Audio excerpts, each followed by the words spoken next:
Nope. Damn it, you little shit.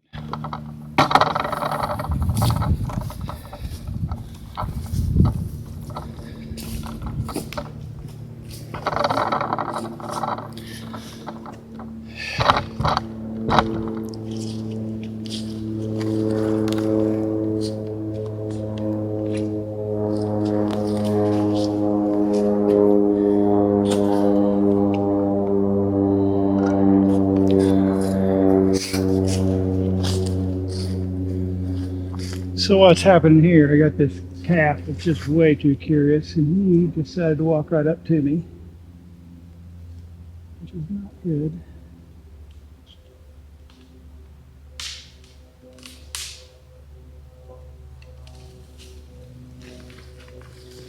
Nope. You too.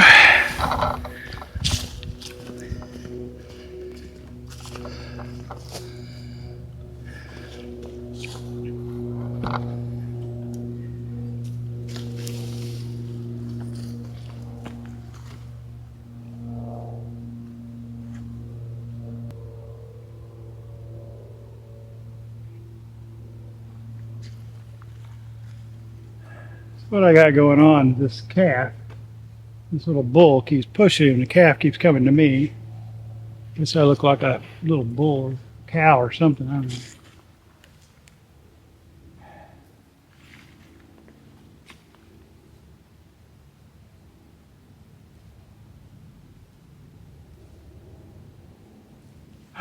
So I'm gonna have to retreat down the trail a bit, so let's do that.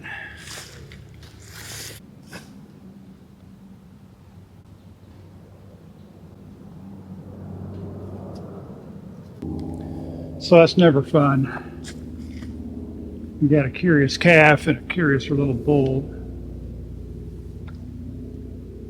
It still wants to come my way.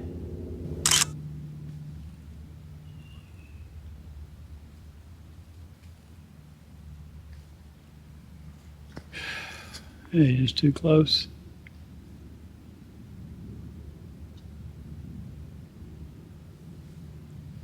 Gonna have to move again.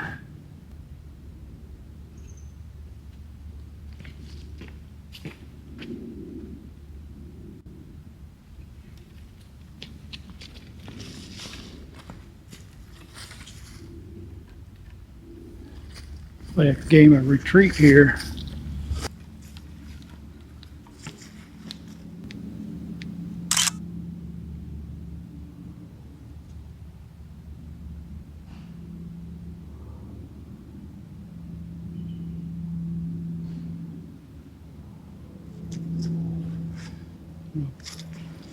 I don't know if I got a bull or a cow over here. That's what makes these tripods really nice, especially these nice heavier ones with good gimbals. Like I'm recording right now, but I don't have to hold the camera. Just check every once in a while.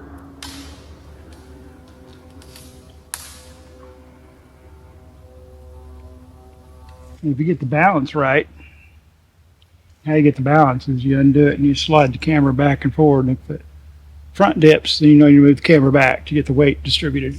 Once you get the weight distributed, then you can do what I'm doing here, where you can just move the camera where you need to move it, let it sit, and get your recording, so, or your stills. Yeah, so far this tripod has been really good. It's pretty light. We'll go over the specs in a bit, but it's really easy to carry over the shoulder, get moving.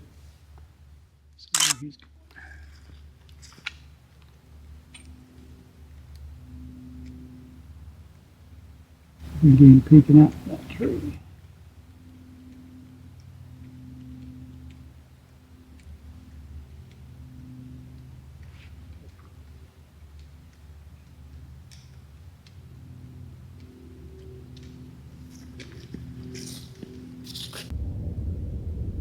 Cute little bull, but he's cutting me off for where I need to be trying to walk. So once he lets me out, I'm gonna head out of here and we'll go talk more about this tripod and this gimbal, which has been fantastic. I used it while I was in Nome with the muskox, which is video to come soon. This thing worked great. This tripod is really light. Now my rig's heavy, of course, but this guy's 3.5 pounds, and this guy's just 2.5 pounds. So you're just under 6 pounds with the tripod and the gimbal, which is really nice. Pretty good weight. You're just tearing up that sign.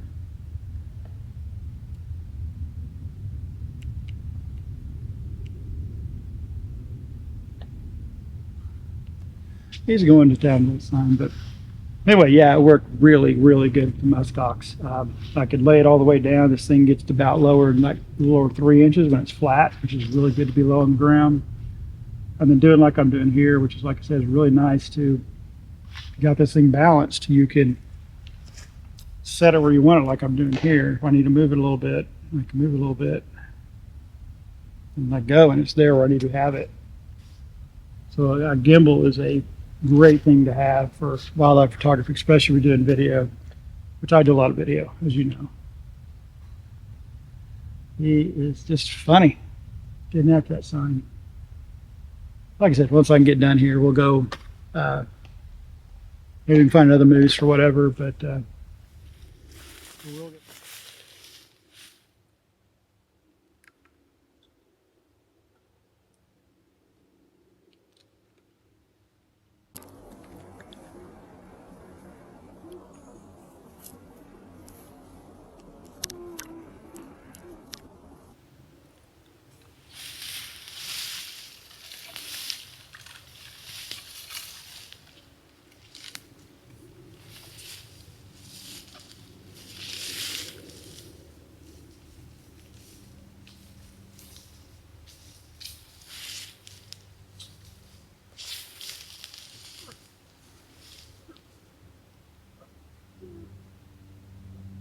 Let's not start this.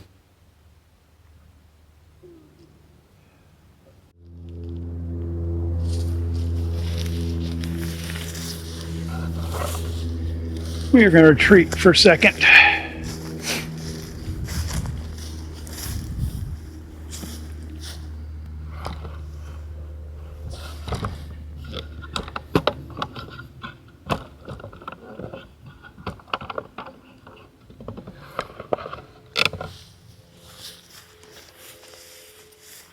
I'm going to give them a second. I got a cow right here that just came up behind me, and I got a bull down the trail. So the camera's recording. He's whomping and she's whomping, and we have romance here in a minute, but I don't want to be in the middle of it. I don't need to be a three-way with these moose here. So we'll walk up here again a little bit. She's moving on.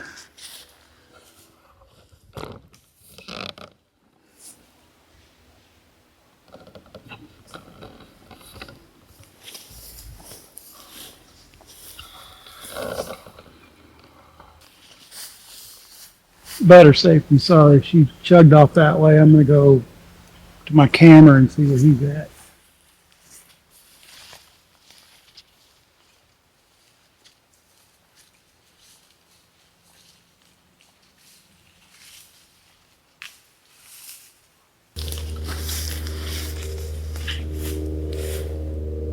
So, old girl, when I was sitting here, she just came up here behind me. I don't know where she came from. A little too close. She was and he was making those noises coming. So while we walked over there, you and me, and after a bit, they barked at each other, and she took off that way, and he's on the right side of the trail right now.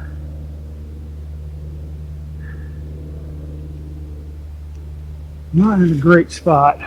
So I'm gonna move a little bit, see if I can get a picture. This is a pretty good little bull here.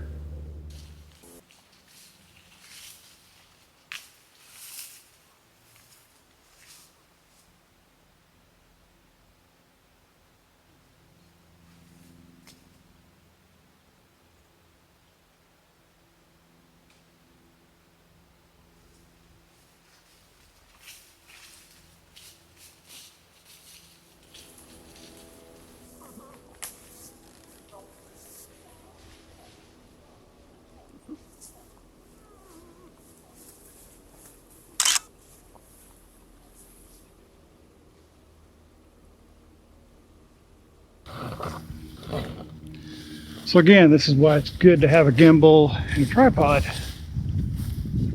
I'm actually recording right now. That bull just sitting in the edge of that brush. So I'm recording right now. And I can maneuver, or if it gets a little dicey, I can leave that recording. And there she goes again. Oh, there's three, holy crap. 3 cows and that bull. That's why she ran off.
This is why you be really careful. There's moose.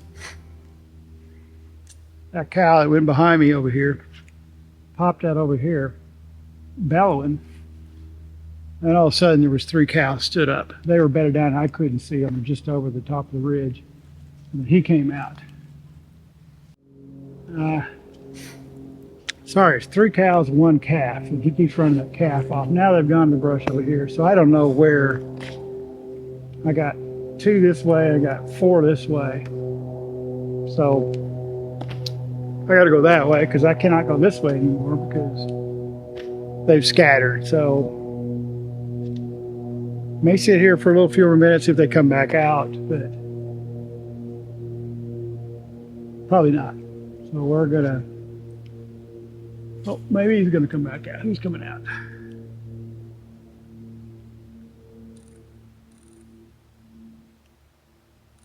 I'll be darned. So he did come back out, so I don't got to go anywhere. And the calf that's with that cow is bedded down. So these bulls will follow around a cow that has calves that she may kick loose. He's got a little harem. He's got 3 cows, 2 calves, and then that one that went spooky that way. Yeah, I keep saying it. This is why you take a good tripod and gimbal out. Now, I'm using the small rig, which we had a little comparison a minute ago with them sitting next to each other. Small rig is really good for long hikes. The AP10, AP20. Love that one. I love it right here, what I'm using to record this talking head thing. But for this type stuff and this heavy brush, where I need to really be able to leave it and maybe use it for defense sometimes. I like the heavier stuff, and this one right here is really light. My Benro one weighs twice as much as this rig, so it's really nice.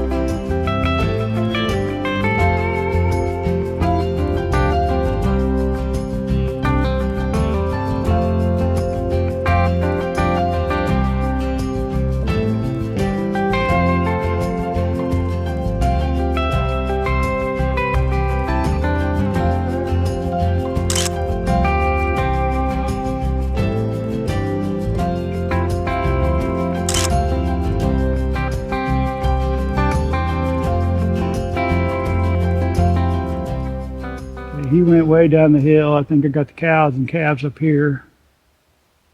Give them about 5 minutes and I'll start walking this way a little bit until we get. I was hoping I get a spot where I could put these legs out because it gets down to 3 inches with this thing at its lowest height. So maybe we can get that. But for now it's a waiting game, so I'll talk to you here in a minute.